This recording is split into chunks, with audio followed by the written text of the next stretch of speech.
السلام عليكم ورحمة الله وبركاته. الحمد لله والصلاة والسلام على رسول الله وعلى آله وأصحابه حزب الله. أما بعد، فقد قال الله تعالى في كلامه القديم وفي الفرقان المجيد: واعبد ربك حتى يأتيك اليقين. وقال أيضا: قد أفلح من تزكى وذكر اسم ربه فصلى. عن جابر بن عبد الله رضي الله عنه قال النبي صلى الله عليه وسلم: يبعث كل عبد في القبر على ما مات، المؤمن على إيمانه والمنافق على نفاقه. رواه أحمد. صدق الله وصدق رسول الله. அளவில்லா அல்லாஹ் நிகரில்லா அன்புடையோன், எல்லாம் வல்ல அல்லாஹ் தஆலாவுக்கு அனைத்து புகழும் உரித்தாகுக. அவனது தூதர் அகிலத்தின் அற்கொடை நம் உயிரிலும் மேலான கண்மணி நாயகம் ஸல்லல்லாஹு அலைஹி வஸல்லம் அன்னவர்கள் மீதும் அன்னாரின் பரிசுத்த உம்மத்தார்கள் அனைவரின் மீதும் வல்ல அல்லாஹ்வின் வற்சா கருணை என்றென்றும் நின்று நிலவட்டுமாக. ஆமீன். அன்பிற்கும் இறைநேசத்திற்கும் உரித்தான அல்லாஹ்வின் அடியார்களே, எல்லாம் வல்ல அல்லாஹ்வின் மகத்தான கருணையினால் இன்று நாம் ரமலான் மாதத்தின் இறுதி ஜும்மாவிலே இங்கே நாம் அமர்ந்திருக்கிறோம். இன்று புனித ரமலான் நிறைவு பெறுகிற நாள், ரமலானுக்கு விடை கொடுக்கும் நாள். இந்த ஒரு மாத காலம் பள்ளிவாசல்களில் கூட்டம் அலைமோதியது, அமல்களில் மக்கள் ஆர்வம் செலுத்தினார்கள். ரமலானுக்கு பின் நாம் எப்படி இருக்க வேண்டும், நாம் எப்படி இருக்கிறோம் என்பதை இந்த ஜும்மாவிலே நாம் ஆய்வு செய்ய கடமைப்பட்டிருக்கிறோம். மரியாதைக்குரியவர்களே, அல்லாஹ் தஆலா இந்த ரமலான் மாதத்திலே நமக்கு நோன்பை கடமையாக்கினார். அந்த நோன்பை நாம் நிறைவு செய்து முடிக்கிற கட்டத்தில் இருந்து கொண்டிருக்கிறோம். அதேபோல் நபிகள் நாயகம் ஸல்லல்லாஹு அலைஹி வஸல்லம் அவர்கள் ரமலானில் தராவீஹ் தொழுவதை சுன்னத்தாக ஆக்கினார்கள். அதுவும் இன்றையிலிருந்து நாம் தொட முடியாது. அடுத்த ரமலானில் தான் நாம் அதை தொட முடியும். இப்படி ரமலானுக்கான பிரத்யேகமான அமல்கள் ஒரு பக்கம், அதே போல இன்னொரு பக்கம் எல்லா நாட்களிலும் தொழுகை இருப்பது போல் ரமலானிலும் தொழுகை இருந்தது. அதிலே நம்முடைய மக்கள் கொஞ்சம் கூடுதல் கவனம் செலுத்தினார்கள். நாம் அமல் செய்து விட்டோம் என்ற பெருமை நம்மிடத்திலே வந்துவிடக் கூடாது. நான் ஒரு மாசம் நோன்பு வச்சுட்டேன், 30 நாள் தராவீஹ் தொழுதுட்டேன் அப்படிங்கிற பெருமை நம்மிடத்திலே வந்துவிடக் கூடாது. சஹாபாக்கள் ரமலான் வருவதற்கு 6 மாதத்திற்கு முன்னால் இருந்து ரமலானை அடைய செய்வாயாக யா அல்லாஹ் என்று துஆ செய்வார்கள். சஹாபாக்கள் நாயகம் ஸல்லல்லாஹு அலைஹி வஸல்லம் அவர்கள் தன்னுடைய வாழ்நாளிலே 9 ரமலானை தான் சந்தித்திருக்கிறார்கள். ஆனால் நாம் எல்லாம் 50 ரமலான்கள், 60 ரமலான்கள், 70 ரமலான்கள் என்றெல்லாம் சந்தித்தவர்கள் நம்மிடத்திலே இருக்கிறார்கள். ஆனால் பெருமானார் ஸல்லல்லாஹு அலைஹி வஸல்லம் அவர்கள் தன்னுடைய வாழ்நாளிலே 9 ரமலானை தான் அடைந்திருக்கிறார்கள். சஹாபாக்கள் ரமலான் வருவதற்கு 6 மாதத்திற்கு முன்னாலேயே இறைவா எங்களை ரமலானை அடைய செய்வாயாக என்று துஆ செய்வார்கள். ரமலான் முடிந்ததும் இப்படி துஆ செய்வார்கள்: இறைவா 6 மாத காலம், இறைவா எங்களுடைய அமலை ஏற்றுக்கொள்வாயாக, எங்களுடைய தௌபாவை ஏற்றுக்கொள்வாயாக என்று துஆ செய்வார்கள். மரியாதைக்குரியவர்களே, நாம் பாவம் செய்துவிட்டு இஸ்திக்ஃபார் பாவ மன்னிப்பு கேட்கிறோம். ஆனால் சஹாபாக்கள் அமல் செய்துவிட்டு இஸ்திக்ஃபார் தேடுவார்கள், பாவ மன்னிப்பு கேட்பார்கள். அமல் செய்துவிட்டு இஸ்திக்ஃபார் தேடுவார்கள். நம்ம பாவம் செஞ்சுட்டு அல்லாஹ்விடத்துல பாவ மன்னிப்பு கேட்கிறோம். சஹாபாக்கள் அப்படி அல்ல. சஹாபாக்கள் அமல் செய்துவிட்டு அல்லாஹ்விடத்திலே பாவ மன்னிப்பு கேட்பார்கள். அல்லாஹ் என்னுடைய இந்த அமலை ஏற்றுக்கொள்ள வேண்டுமே என்று அவர்கள் கவலைப்படுவார்கள். ஆனால் நமக்கு நான் ஒரு மாச காலம் நோன்பு வச்சுட்டேன் அப்படிங்கிற பெருமை நம்மிடத்திலே வந்து விடுகிறது. ஒரு மாத காலம் தராவீஹ் தொழுது விட்டோம் என்கிற பெருமை நமக்கு வந்து விடுகிறது. உலகத்திலேயே பெரிய தண்டனை ஏன் தெரியுமா? பூகம்பம் வர்றதா, அல்லது சுனாமி வர்றதா, சூறாவளி காற்று வருவதா, வெள்ளத்தில் அடித்து போவதா, அல்லது நெருப்பில் எரிந்து போவதா? உலகத்திலேயே இதுவெல்லாம் பெரிய தண்டனைகளாக நாம் நினைக்கிறோம். ஆனால் உலகத்திலேயே பெரிய தண்டனை எது தெரியுமா? அமல் செய்துவிட்டு அந்த அமல் அல்லாஹ் ஏற்றுக்கொள்ளாமல் இருப்பதுதான் பெரிய தண்டனை. நம்ம அமல் செஞ்சிட்டோம், நம்முடைய அமலை அல்லாஹ் ஏற்றுக்கொள்ளாமல் இருக்கிறானே, அதற்கான கூலியை தராமல் இருக்கிறானே, அதுதான் பெரிய தண்டனை. மரியாதைக்குரியவர்களே, சின்ன சின்ன பாவங்கள் பெரிய பெரிய அமல்களை எல்லாம் அழித்துவிடும். அல்லாஹ் குர்ஆனிலே சொல்வான், யா அய்யுஹல்லதீன ஆமனூ லா தர்ஃபஉ அஸ்வாத்தகும் ஃபௌக ஸௌத்தின் நபி வலா தஜ்ஹரு லஹு பில் கௌலி கஜஹரி பஅதிக்கும் பிபஅதின் அன் தஹ்பத அமாலுக்கும். ஈமான் கொண்டவர்களே, நீங்கள் நபிக்கு முன்னால் சப்தத்தை உயர்த்தி பேசாதீர்கள். உங்களுடைய பேச்சுக்களை மற்றவரிடத்திலே பேசுவதை போல நபிகள் நாயகத்திடத்திலே நீங்கள் பேசிவிடாதீர்கள். சாதாரண பேச்சாக அமைத்து விடாதீர்கள். மரியாதையாக அவரிடத்திலே பேசுங்கள். அல்லாஹ்வே பெருமானார் ஸல்லல்லாஹு அலைஹி வஸல்லம் பெயரை குர்ஆனிலே 4 இடத்தில் தான் சொல்லுகிறார். யா அய்யுஹன் நபி என்று மரியாதையாக அல்லாஹ் அழைக்கிறான் பெருமானார் ஸல்லல்லாஹு அலைஹி வஸல்லம். இப்ப நீங்கள் மரியாதை இல்லாமல் பெருமானார் ஸல்லல்லாஹு அலைஹி வஸல்லம் அவர்களுக்கு முன்னால் பேசினால், சப்தமிட்டு பேசினால் உங்களுடைய அமல் அழிந்து போய்விடும் என்று அல்லாஹ் சொல்றான். லைலத்துல் கத்ர் இரவு எது என்பதை அறிவிப்பதற்காக நான் வந்தேன். உங்களில் 2 பேர்கள் சப்தமோட்டு சண்டையிட்டுக் கொண்டிருந்தார்கள். நபிகள் நாயகத்திற்கு முன்னால் சப்தத்தை உயர்த்தியதால் அல்லாஹ் இந்த சமுதாயத்திற்கு லைலத்துல் கத்ர் இரவு குறிப்பாக எது என்று அறிவித்து தடாமலேயே மறைத்து விட்டார். உறுதியாக சொல்ல முடியாது. நாயகத்தாஸ் அறிவிக்க வந்தார்கள். நாயகத்திற்கு முன்னால் சப்தமிட்டு சண்டையிட்டதால் அந்த பாக்கியத்தை நாம் இழந்து விட்டோம். ஹிஜ்ரி 6ஆம் ஆண்டு ஹுதைபியா உடன்படிக்கை நடக்கிறது. அந்த உடன்படிக்கை இருக்கிறதே முழுக்க முழுக்க முஸ்லிம்களுக்கு பாதகமான ஒரு ஒப்பந்தம், உடன்படிக்கை. 5 விதமான நிபந்தனைகள் அந்த ஒப்பந்தத்தில் போடப்பட்டது. முழுக்க முழுக்க முஸ்லிம்களுக்கு பாதகம். சஹாபாக்களில் நாயகத்துல்லாஹி அவர்கள் எதிரிகள் சொல்லுகிற எல்லாவற்றுக்கும் தலையாட்டினார்கள், சம்மதித்தார்கள். சஹாபாக்களால் பொறுத்துக் கொள்ள முடியவில்லை. உமர் ரலியல்லாஹு அன்ஹு அவர்கள் கோபத்தின் உச்சிக்கே சென்று விட்டார்கள். மிக கோபக்காரர் உமர் ரலியல்லாஹு அன்ஹு. நாயகத்துக்கு முன்னால் எப்படி கேட்டு விட்டார்கள் சப்தமிட்டு, அலஸ்னா அலா ஹக்கின் வ அதாஉனா அலா பாத்திலின்.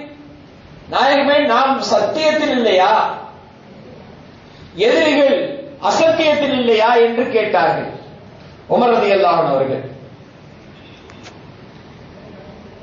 இந்த பேச்சை பேசியதுதான் உமர் ரலியல்லாஹு அன்ஹு தாமதம். அதற்கு பின்னால் உமர் ரலியல்லாஹு அன்ஹு அவர்கள் மௌத்தாகிற வரையிலையும் அந்த நாயகத்திற்கு முன்னால் சப்தமாக பேசி அந்த வார்த்தையை நினைத்து நினைத்து அழுது கொண்டே இருந்தார்கள்.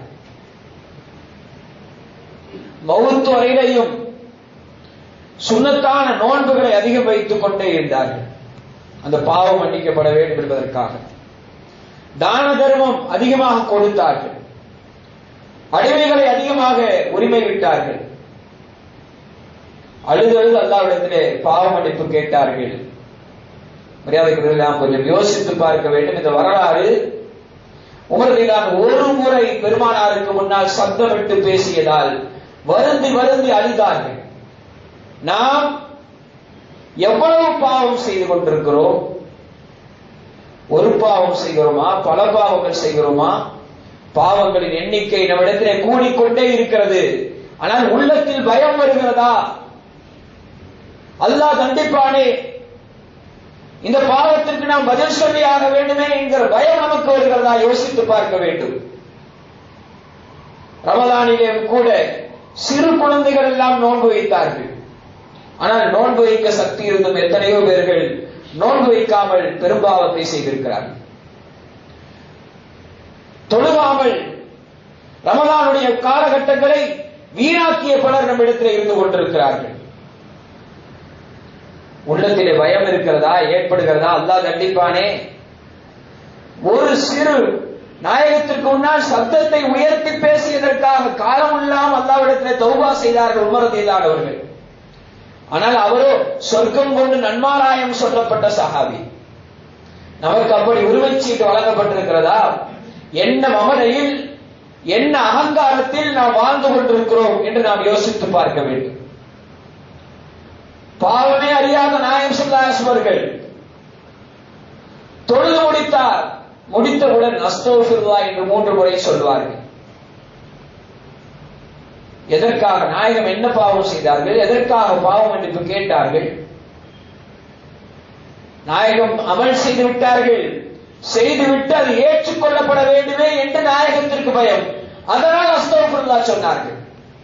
நாம் 30 நாட்கள் நோன்பு வைத்து விட்டோம், 30 நாட்கள் தராவீஹ் தொழுது விட்டோம், அமல்களை நிறைவு செய்து விட்டோம் என்கிற மமதையோ என்கிற பெருமையோ நம்மிடத்தில் வந்துவிடக் கூடாது.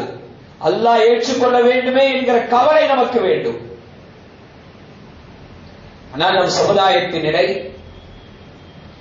பெருநாள் இரவு அல்லாஹ் கூலி வழங்குகிற இடமாக நாயகம் ஸல்லல்லாஹு அலைஹி வஸல்லம் அறிமுகப்படுத்துகிறார்கள்.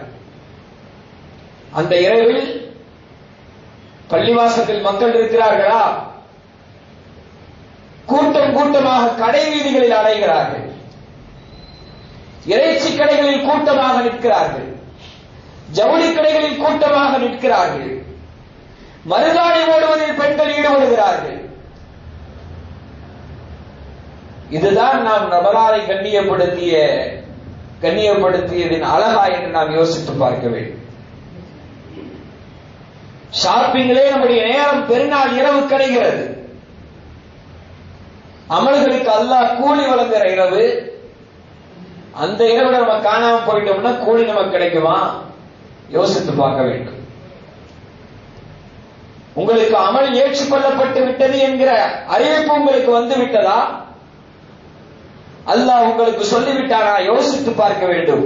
எனவே நம்முடைய அமல் ஏற்றுக்கொள்ளப்பட வேண்டுமே என்கிற கவலை நமக்கு வேண்டும். மரியாதைக்குரியவர்களே, சௌபான் ரலியல்லாஹு அன்ஹு சொல்கிறார்கள், நாயகம் ஸல்லல்லாஹு அலைஹி வஸல்லம் சொன்னதாக, என்னுடைய சமுதாயத்தில் ஒரு கூட்டம் நாளை மறுமையில் வெள்ளை திகாமா மலையளவுக்கு நன்மையை கொண்டு வருவார்கள். அல்லாஹ் அதை சுருட்டி வீசுகிற துணியை போல, தூசியை போல அதை அல்லாஹ் எடுத்து எரிஞ்சிருவான். அந்த நன்மையை அல்லாஹ் ஏற்றுக்கொள்ள மாட்டான். அப்ப சௌபான் கேட்கிறார்கள், நாயகம் ஸல்லல்லாஹு அலைஹி வஸல்லம் அவர்களே, அவர்கள் யார்? அவர்கள் யார் என்று எங்களுக்கு அறிவியுங்கள் என்று கேட்டார்கள்.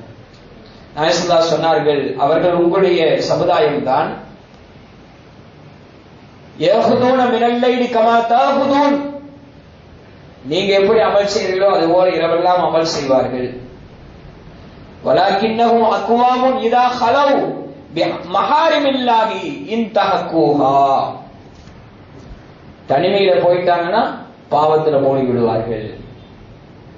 இப்ப மலை போல கொண்டு வந்த நன்மை தனிமையில் செய்த ஒரு பாவத்தின் காரணமாக அது சுக்குநூறாக போய்விடுகிறது.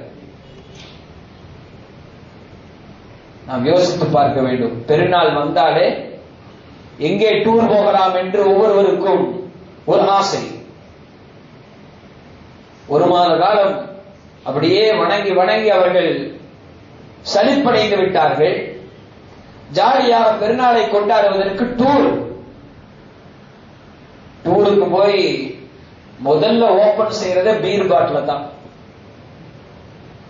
முதல்ல ஓபன் செய்யறத பீர் பாட்டில தான். என்ன ஆச்சு ரமதானுடைய அமல்கள் எல்லாம்?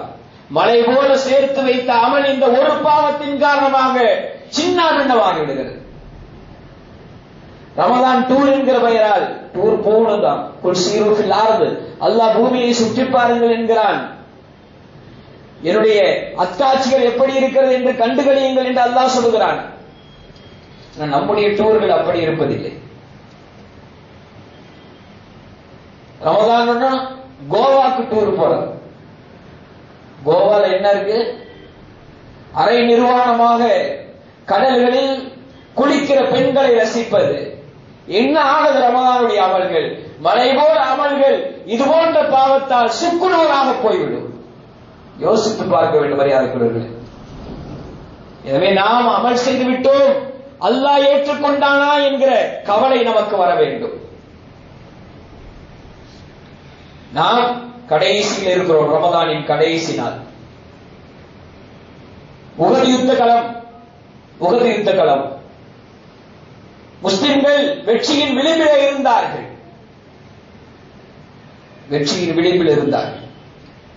நாயகம் ஸல்லல்லாஹு அலைஹி வஸல்லம் ஒரு 50 பேரை, ஒரு படையை இந்த மலையின் உச்சியிலே இருங்கள் என்று சொல்லிவிட்டு போனார்கள்.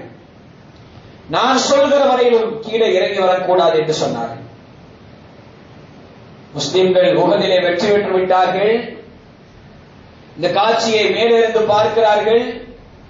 அந்த எதிரிகள் விட்டு போன போர்க்களத்தின் வெற்றி பொருட்களை எல்லாம், கனிமத் பொருட்களை எல்லாம் முஸ்லிம்களை எடுப்பதை பார்த்த அந்த 50 பேர்களுக்கு ஜெயிச்சாச்சு, இனி என்ன, நாமளும் போய் அந்த பொருளை எடுக்கலான்னு ஆசைப்பட்டாங்க.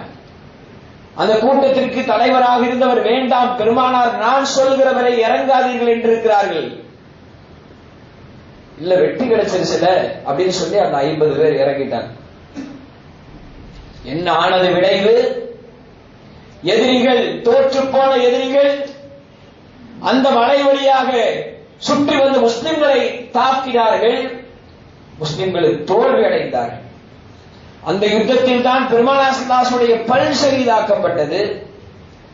அந்த யுத்தத்தில் தான் பெருமானார் ஸல்லல்லாஹு அலைஹி வஸல்லம் தலை தாக்கப்பட்டு ரத்தம் வழிந்தோடியது. அதே போல் மரியாதைக்குரிய நாம் வெற்றியின் விளிம்பில் இருக்கிறோம். ரமதான் நிறைவு. எப்படி அன்றைக்கு பெருமானாரின் சொல்லை மீறி செயல்பட்ட அந்த மக்களினால் உஹது யுத்தத்தில் தோல்வி கிடைத்ததோ அதுபோல் நம்முடைய வாழ்க்கையில் தோல்வி வந்துடக்கூடாது. கடைசியில இருக்கிறோம். இந்த வரலாறு நமக்கு சரியான பாடமாக இருந்து கொண்டிருக்கிறது. ஹுனைன் யுத்தம் நடக்கிறது. وفي أصحاب رسول الله صلى الله عليه وسلم رجل لا يدع لهم صادة ولا فادة إلا اتبعها يضربها بسيفه. ஒரு சஹாபி மிக தீவிரமாக போரிட்டுக் கொண்டிருக்கிறார். தனியாக இருக்கிற ஆளோடும் துணிச்சலாக போரிடுகிறார். கூட்டமாக இருந்தாலும் அவர்களோடும் துணிச்சலாக போரிடுகிறார். வாளை சுழற்றிக் கொண்டே இருக்கிறார். அப்போது சஹாபாக்கள் சொன்னார்கள், மா உஜ்ஸஉ மின்னல் யௌம அஹதுக்கும் அஹதுன் கமா உஜ்ஸஉ ஃபுலானுன். இவர்தான் இந்த போர்க்களத்துல மிகப்பெரிய கோடிக்கு சொந்தக்காரர். இவர் போல வெற்றி பெற்ற ஆள் கிடையாது. என எல்லோரையும் வெற்றி வீழ்த்துகிறார், உக்கிரமாக போரிட்டுக் கொண்டிருக்கிறார் என்று சஹாபாக்கள் பாராட்டினார்கள். அப்போது சொன்னார்கள் நாயகம் ஸல்லல்லாஹு அலைஹி அவர்கள், ஃபகால ரசூலுல்லாஹி ஸல்லல்லாஹு அலைஹி வஸல்லம் அமா இன்னஹு மின் அஹ்லின் நார் என்றார். நாயகம் ஸல்லல்லாஹு அலைஹி அறிந்து கொள்ளுங்கள், அவர் நரகவாதி என்றார்கள் நாயகம் ஸல்லல்லாஹு அலைஹி. என்ன நடக்கிறது என்று ஒரு சஹாபி அவரை பின்தொடர்ந்தே போகிறார். போர்க்களத்தில் ஒரு காயம் அவருக்கு ஏற்படுகிறது. அந்த காயத்தின் வேதனையை அவரால் தாங்க முடியவில்லை. அம்பை பூமியிலே குத்தினார். தன்னுடைய உடலை அந்த அம்பின் மீது செலுத்தி தற்கொலை செய்து மரணித்து விட்டார். நாம் யோசித்து பார்க்க வேண்டும் மரியாதைக்குரியவர்களே. கடைசி நிமிடம் எப்படி வேண்டுமானாலும் மாறலாம். கடைசி நிமிடம் எப்படி வேண்டுமானாலும் ஆகலாம். பல பேருடைய நிலைமை இன்றைக்கு ரமலானுக்கு மட்டும் வணக்கம், அப்புறம் வளமகோட ஜும்மா டு ஜும்மா. யாரை ஏமாற்ற பார்க்கிறீர்கள்? அல்லாஹ்வுக்கே குல்லாவா? யோசித்து பார்க்க வேண்டும். ரமலான்ல மட்டும்தான் அல்லாஹ் இருக்கிறானா? ரமலான்ல மட்டும்தான் பள்ளிவாசல் இருக்கிறதா? நாம் யோசித்து பார்க்க வேண்டும். நல்லா யோசித்து பாருங்கள். நான் ஒரு மாசம் மட்டும்தான் உங்களுக்கு கட்டுப்படுவேன் என்று உங்கள் மனைவி சொல்லி 11 மாதம் நான் உங்களுக்கு கட்டுப்பட மாட்டேன் என்று சொன்னால் நீங்கள் ஒப்புக்கொள்வீர்களா? யோசித்து பார்க்க வேண்டும். அல்லாஹ் சொல்வான், வலா தகூனு கல்லத்தி நகலத் கஸ்லஹா மின் பாதி குவத்தின் அன்காஹா. ஒரு பெண்ணை போல நீங்கள் ஆகிவிடாதீர்கள். எப்படிப்பட்ட பெண்? அவள் தலையை நன்றாக சீவி சிங்காரித்து ஜடை போடுகிறாள், கொண்டை போடுகிறாள். போட்டவள் அவளே கலைத்து விடுகிறாள். போட்டவள் அவளே கலைத்து பைத்தியக்காரியை போல் ஆகிவிடுகிறாள். அதுபோல் ரமலானிலே 1 மாத காலம் தொழுகை, நோன்பு, குர்ஆன் என்று கழிந்த நம்முடைய வாழ்க்கை ரமலான் முடிந்ததும் இந்த பெண்ணை போல, இந்த பைத்தியகார பெண்ணை போல நம்முடைய வாழ்க்கை மறுபடியும் பழைய நிலைக்கே போய்விடக்கூடாது. நாம் யோசித்து பார்க்க வேண்டும். அப்படி செய்பவர்கள் இந்த குர்ஆனின் கண்ணோட்டத்தின்படி பைத்தியகாரர்கள். நீங்கள் ரமலானை வணங்கினீர்களா? அல்லாஹ்வை வணங்கினீர்களா? ரமலானை வணங்கினீர்கள் என்றால் 11 மாத காலம் உங்களுடைய அமல் தேவையில்லை. அல்லாஹ்வை வணங்கினீர்கள் என்றால் ரமலானில் இருந்த அதே அல்லாஹ் ரமலானுக்கு பின்னாலும் இருக்கிறார்.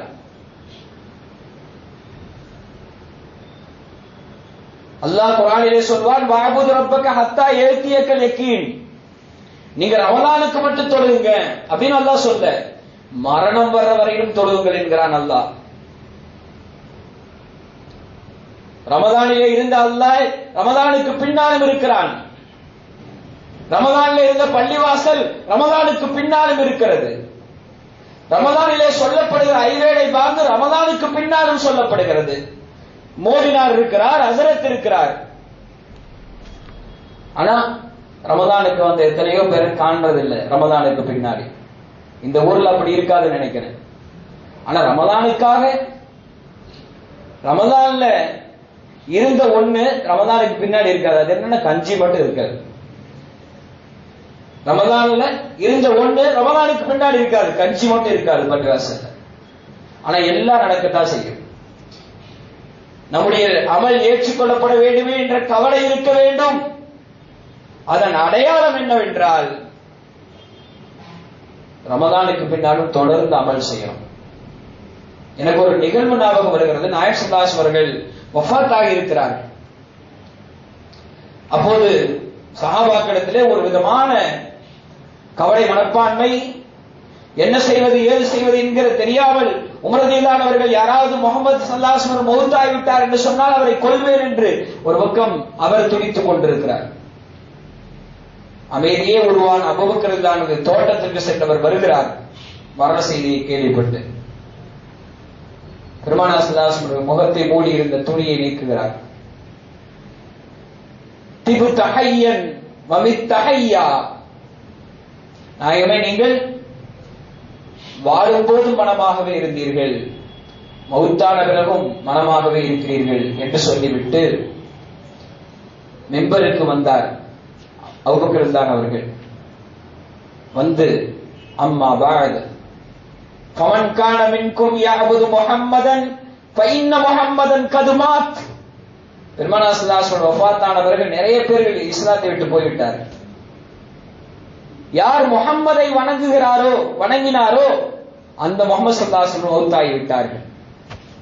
வமன் கான யஅபுதுல்லாஹ, யார் அல்லாஹ்வை வணங்கினாரோ ஃபஇன்னல்லாஹ ஹய்யுன் லா யமூத், அவன் உயிரோடு இருக்கிறான், அவனுக்கு மரணம் கிடையாது.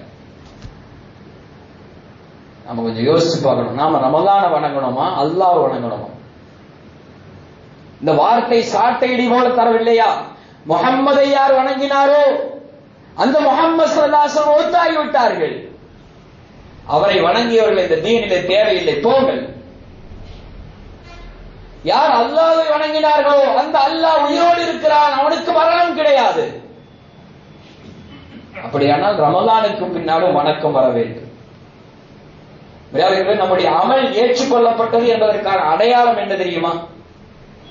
முதல்ல ஏற்றுக்கொள்ளப்பட வேண்டும் என்ற கவலை வேண்டும். அது ஏற்றுக்கொள்ளப்பட்டதற்கான அடையாளம் என்னவென்றால் தொடர்ந்து அமல் செய்யறது. ஜும்மா முடிச்சிட்டோமா, இந்த ஜும்மா ஏற்றுக்கொள்ளப்பட்டது என்றால் அசருக்கு வரணும், இல்லைன்னா ஜும்மா தொழுது வேஸ்ட். அசர் ஏற்றுக்கொள்ளப்பட்டதா? மகரிபுக்கு வந்ததுன்னா அசர் வந்தோம்னா அசர் ஏற்றுக்கொள்ளப்பட்டது என்று அர்த்தம். ஜும்மா தொழுது விட்டால் போதுமா? அசர் தொழுகை கடமை இல்லையா? யோசித்து பார்க்க வேண்டும். ஜும்மாவை விட அசர் மிக உயர்ந்த கடமை. இந்த ஜும்மா பிரயாணிக்கு கடமை இல்லை. ஜமாத்தா தான் இந்த ஜும்மாவை நிறைவேற்றணும். ஒருத்தர் மட்டும் இருந்தாருன்னா ஜும்மா தொழ முடியாது. ஆனால் அசரை அப்படி விட முடியாது. அசர் நீங்க பிரயாணத்தில் இருந்தாலும் தொழுகணும், ஒருத்தரா இருந்தாலும் தனியா தொழுகணும். அசர் கடமைதான். இந்த ஜும்மா தவறி போய்விட்டால் நீங்க ஜும்மாவை திருப்பி தொழ முடியாது. அசர் தவறிவிட்டால் தொழுதாக வேண்டும். அப்படியானால் ஒரு அமலுக்கு பின்னால் அடுத்த அமல் செய்தால்தான் நம்முடைய அமல் ஏற்றுக்கொள்ளப்பட்டது என்பதற்கான அடையாளம். ரமலான் நிறைவு செய்தவுடன் அல்லாஹ் அப்படியே விடவில்லை. நீங்க சதக்கத்துல் ஃபித்ர் கொடுங்கறான், சதக்கத்துல் ஃபித்ர் கொடுத்தனும் பெருநாள் தொழுகை தொழுவுங்கறான். இப்படி தொடர்ந்து அமல் செய்து கொண்டே இருக்க வேண்டும். கத் அஃப்லஹ மன் தஸக்கா வ ذكر اسم ربه فصلى, யார் ஜகாத்தை கொடுத்தாரோ அந்த சதக்கத்துல் ஃபித்ரை கொடுத்து அல்லாஹ்வை தக்பீர் செய்து யார் தொழுதாரோ அவர் வெற்றி பெற்று விட்டார் என்று அல்லாஹ் சொல்கிறான். இது பெருநாள் தொழுகை சம்பந்தமாக சொல்லுது. முதல்ல சதக்கத்துல் ஃபித்ர், அப்புறம் தக்பீர், அப்புறம் தொழுகை என்று. மனிதர்கள்ல சில பேர் இருப்பாங்க, அல்லாஹ் சொல்றான் வமினன் நாஸி மை யஅபுதுல்லாஹ அலா ஹர்ஃபின் ஃபைன் அஸாபஹு கைருல் உத்மான் நபி வைன் அஸாபஹு ஃபித்ரத்துன் கலப அலா வஜி ஹஸரத் துன்யா வல் ஆখিরা. ஓரத்துல நின்று வணங்குவான், ஓரத்துல நின்று வணங்கிட்டு இருப்பான். அவனுக்கு ஏதாவது மனசு திருப்தியானது வந்துச்சுன்னா அவன் என்ன செய்வான்? மன நிம்மதி அடைச்சுக்குவான். ஏதாவது கஷ்டம் வந்துச்சுன்னா தொழுகை விட்டுருவான். இவருடைய துன்யா ஆகிரத் எல்லாம் நஷ்டமாகிவிட்டது என்று அல்லாஹ் சொல்றான். இன்னும் மனிதர்கள் சில பேர் இருக்கிறார்கள், வைதா வஸல் இன்சானு துர்ரு தஆனா லி ஜம்பிஹி அவ் காயிதன் அவ் காயிமா. ஏதாவது கஷ்டம் வந்துட்டா உழுந்து உழுந்து அல்லாஹ்விட துஆ கேட்பாங்க. நின்று கொண்டும் உட்கார்ந்து கொண்டும் அல்லாஹ்ட்ட யா அல்லாஹ் இந்த கஷ்டத்தை நீக்கி கொடுன்னு அல்லாஹ்ட்ட துஆ செய்வாங்க. ஃபலம்மா கஷஃப்னா அன்ஹு துர்ரஹு மர்ர கஅன்லம் யதுனா இலா துர்ரி மஸ்ஸஹு. திரும்ப பழைய கதவு தொடங்கிற மாதிரி பழையபடியே போயிடுவான். அந்த கஷ்டம் நீக்கிற வரைக்கும் அல்லாஹ்ட்ட கையேந்திட்டே இருப்பான். கஷ்டத்தை நீக்கின பிறகு எல்லாத்தையும் விட்டுருவான் என்று அல்லாஹ் தஆலா மனிதர்களுடைய நிலையை குறித்து அல்லாஹ் சொல்றான். நாம் எந்த சிந்தனையோடு வாழுகிறோமோ அதே நிலையில் தான் மரணம் வரும். நாம விரும்பியபடி நாம பிறக்க முடியாது. நான் கண்ணு நல்லா, பார்வை நல்லா, கைகாலெல்லாம் நல்லா இருக்கணும் அப்படின்னு நம்ம விரும்புற மாதிரிலாம் பிறக்க முடியாது. அல்லாஹ் எப்படி விரும்புறானோ அப்படித்தான் படைப்பான், பிறப்பான். அதே போல நம்ம வர்ற போது ஒரு முறையில வருவோம். நம்முடைய அத்தா, அதுக்கு பின்னாடி நமக்கு பின்னாடி நம்ம மகன், அப்படி. ஆனா போற போது அப்படியெல்லாம் ஒரு முறை இருக்காது. அத்தாவுக்கு முன்னாடியே மகன் போயிடுவான், தாத்தாவுக்கு முன்னாடியே பேரன் போயிடுவான். ஏன்னா இது பிறப்பு இறப்பு எல்லாம் அல்லாஹ்வுடைய முடிவில இருக்கிறது. பிறப்புக்கும் இறப்புக்கும் முடிவில் இந்த வாழ்க்கை இருக்கிறதே அல்லாஹ்வை திருப்திப்படுத்துற வாழ்க்கையாக இருக்க வேண்டும். அனஸல்லாஹ் சொல்வார்கள், தமூத்தூன கமா தஈஷூன், நீங்கள் எப்படி வாழுகிறீர்களோ அப்படித்தான் மௌத்தாவீங்க. துபஅஸூன கமா தமூத்துன், எப்படி மௌத்தாகிறீர்கள் அப்படி எழுப்பப்படுவீர்கள்.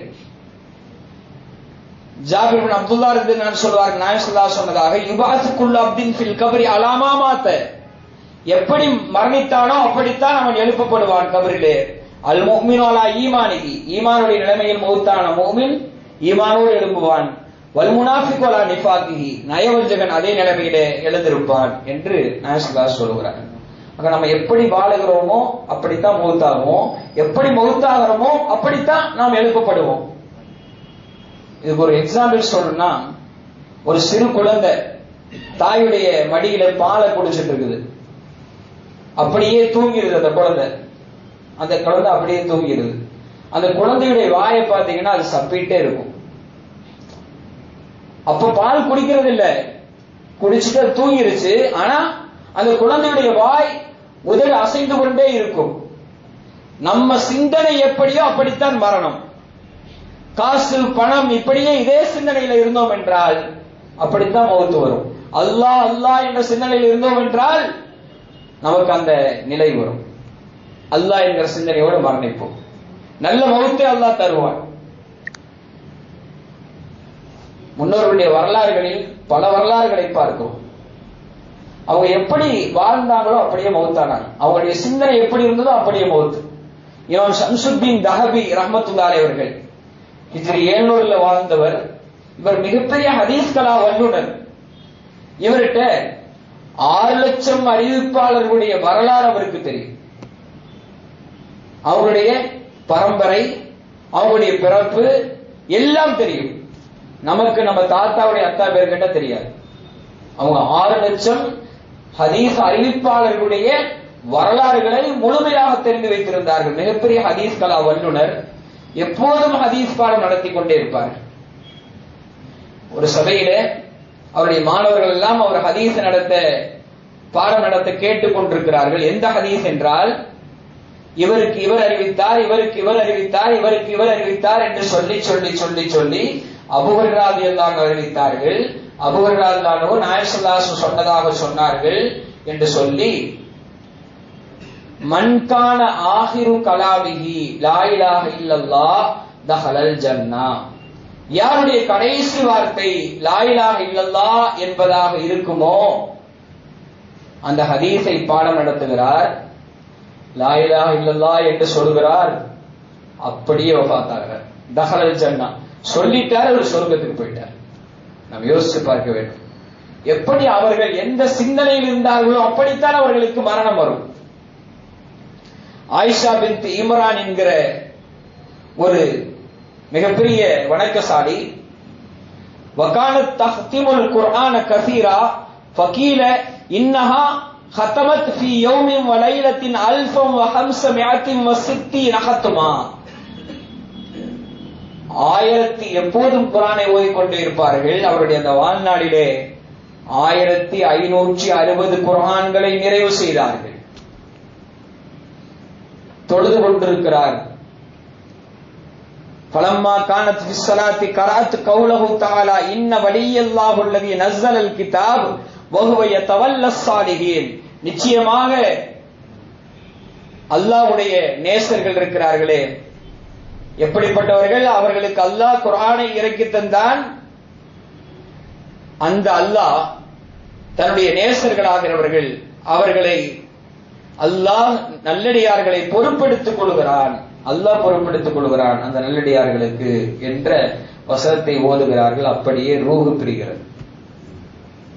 உமர் ரலியல்லாஹு அவர்கள், அல்லாஹும் அர்சுக்னி ஷஃபாஅத ஃபீ சபீலிக், இறைவா உன் பாதையிலே எனக்கு ஷஹாதத் வீர மரணத்தை கொடு. வஜஅல் மௌத்தி ஃபீ பலதி ரசூலிக், உன்னுடைய ரசூலின் ஊரிலே எனக்கு மௌத்தை கொடு என்று உமர் ரலியல்லாஹு கேட்டார்கள். அப்படியே அவருக்கு மரணம் நடந்தது. உஸ்மான் ரலியல்லாஹு அவர்கள், ஃபகுத்தில வஹுவ யக்ரவு கௌலஹு தஆலா ஃபஸயக்ஃபீகஹுமுல்லாஹ், இரண்டாவது ஜுஸுவிலே வருகிற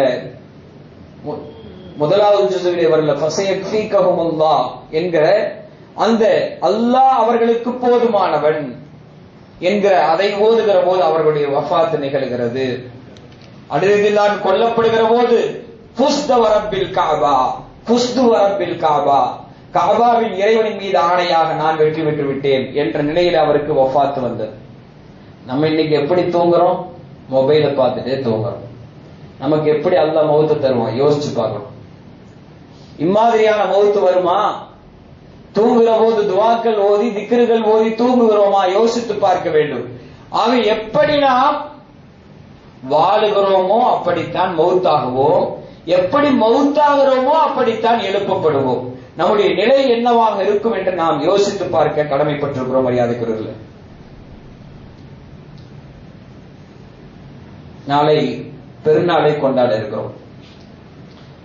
இந்த பெருநாளிலே அதிகமாக தக்பீர்கள் சொல்ல வேண்டும், கடை வீடுகளிலேயும் தெருக்களிலேயும். இந்த பெருநாள் தொழுகையை பொறுத்தவரையில் நம்ம சமுதாயம் சாப்பாட்டுக்கு பின்னாடி நாஸ்தா சாப்பிட்டு தான் தொழுகணும் அப்படின்னே உருவாக்கி வச்சது. ஒவ்வொருத்தரும் அவங்களுடைய நாஸ்தாங்கிறது வித்தியாசப்படும். ஒருத்தர் வீட்டுல காலையிலே கறி, பெருநாள் கறியில தான் துவங்கணும்னு அவங்க குருமா புரோட்டான்னு அப்படியெல்லாம் சாப்பிட்றவங்கள பார்த்திருக்கேன் நம்ம. இந்த பெருநாள் தொழுகையை பொறுத்தவரையில சாப்பிட்டு தான் தொழுகணும் அப்படிங்கிறது தவறாக விளங்கப்பட்டிருக்கிறது. பெருமானார் ஸல்லல்லாஹு அலைஹி வஸல்லம் பேரிச்சம்பழத்தை சாப்பிட்டு தொழுகைக்கு போவாங்க. அதனால சூரியன் உதயமாயிட்டாவே உதயமாயி அந்த 20 நிமிஷத்துக்கு பின்னாடி என்னவாயிருதுன்னா பெருநாள் தொழுகையினுடைய நேரம் வந்துருது.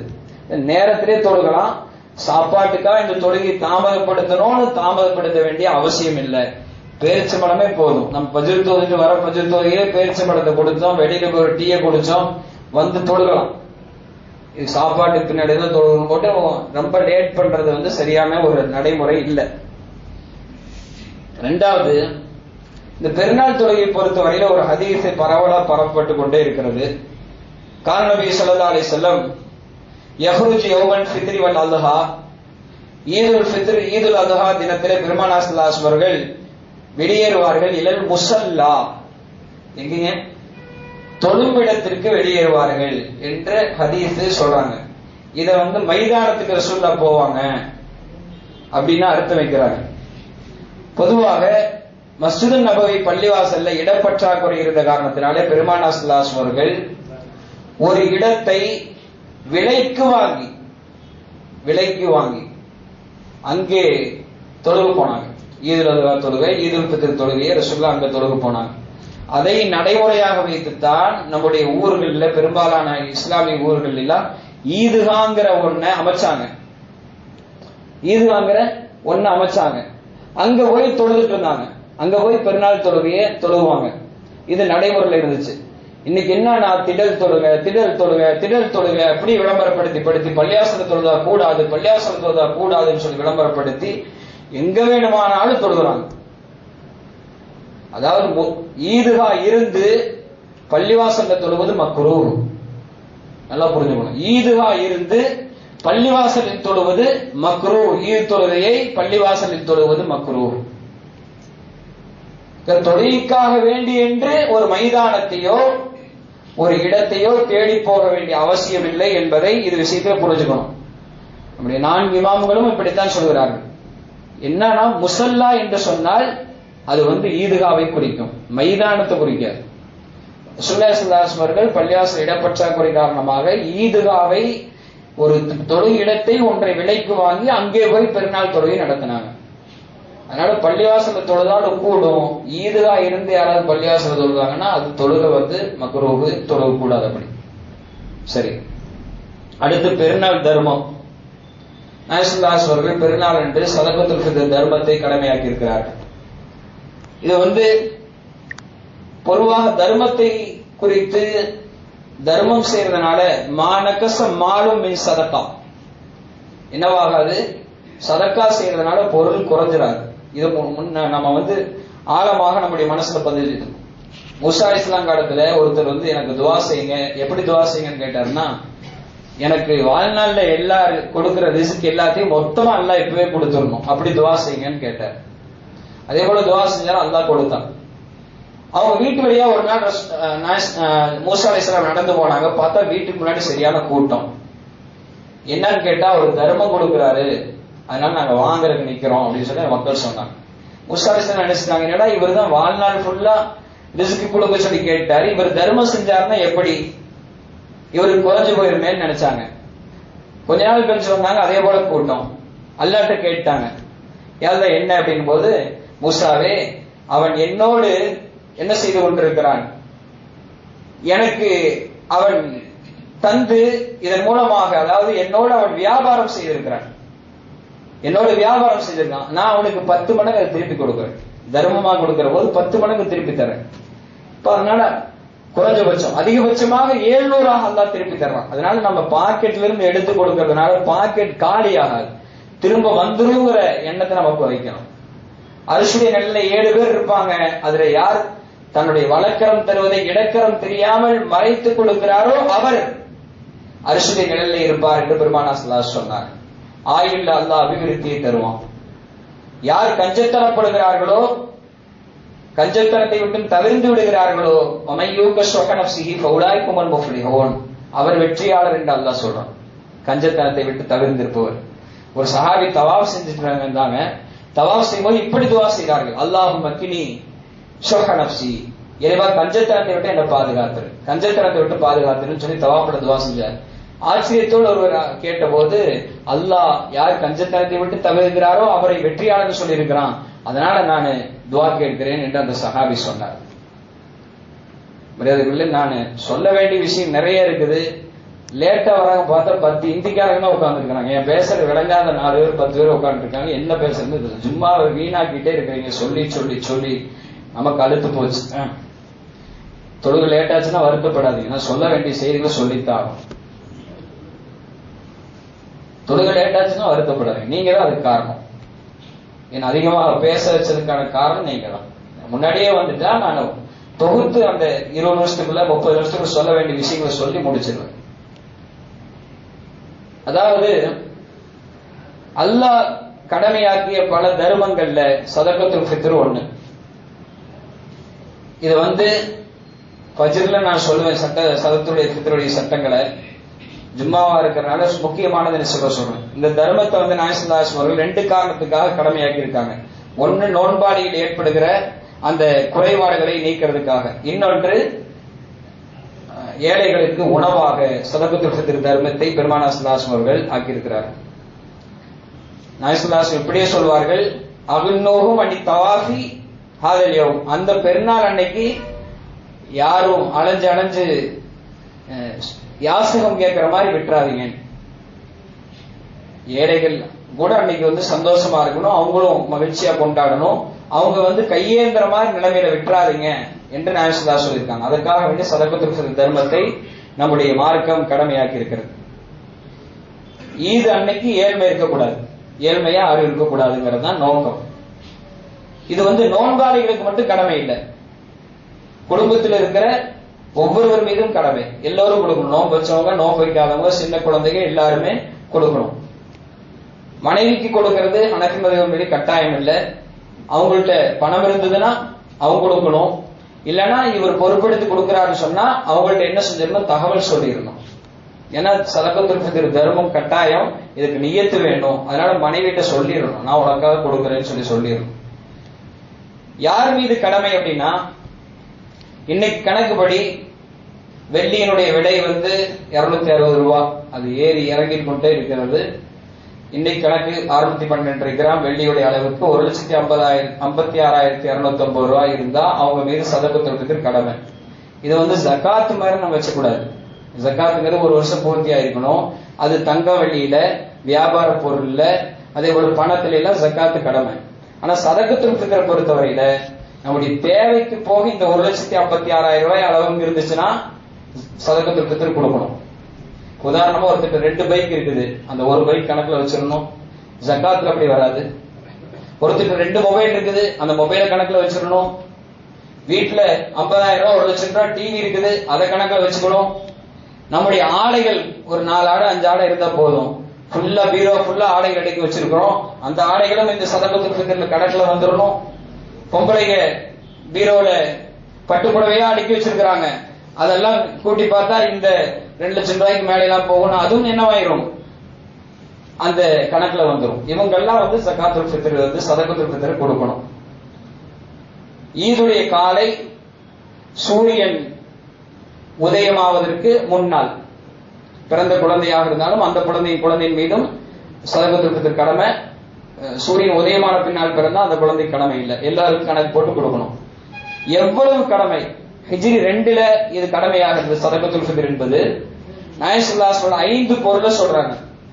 பேரிச்சம்பழம், திராட்சை, கோதுமை, பார்லி அரிசி, பாலாடை கட்டி, இந்த 5 பொருளை ரசூலுல்லாஹி ஸல்லல்லாஹு அலைஹி வஸல்லம் சொல்றாங்க. இது எவ்வளவு தரணும் அப்படின்னு சொன்னா, கோதுமை தவிர எல்லாத்திலையும் ஒரு சா என்றால் 4 தடவை கையில் அள்ளி போடுறது. 4 தடவை கையில் அள்ளி போடுறது.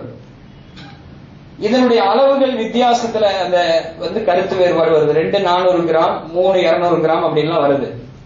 ஹனஃபி மதுஹபை பொறுத்தவரை 3 200 கிராம் ஒரு சாங்கிறது அளவு என்னன்னா 3 200 கிராம். இந்த கோதுமையில மட்டும் என்னன்னா அன்னைக்கு மன்னர்கள் சாப்பிடுற உணவா கோதுமை இருந்துச்சு. இந்த பேரிச்சம்பழம், பார்லி அரிசி, திராட்சை, பாலாடை கட்டி இது எல்லாம் விட விலை ஜாஸ்தியா இருந்துச்சு. அதனால ரசூலுல்லாஹி ஸல்லல்லாஹு அலைஹி வஸல்லம் என்ன சொன்னாங்கன்னா, நீங்க அதுல மட்டும் பாதி கொடுத்துக்கங்கன்ட்டாங்க.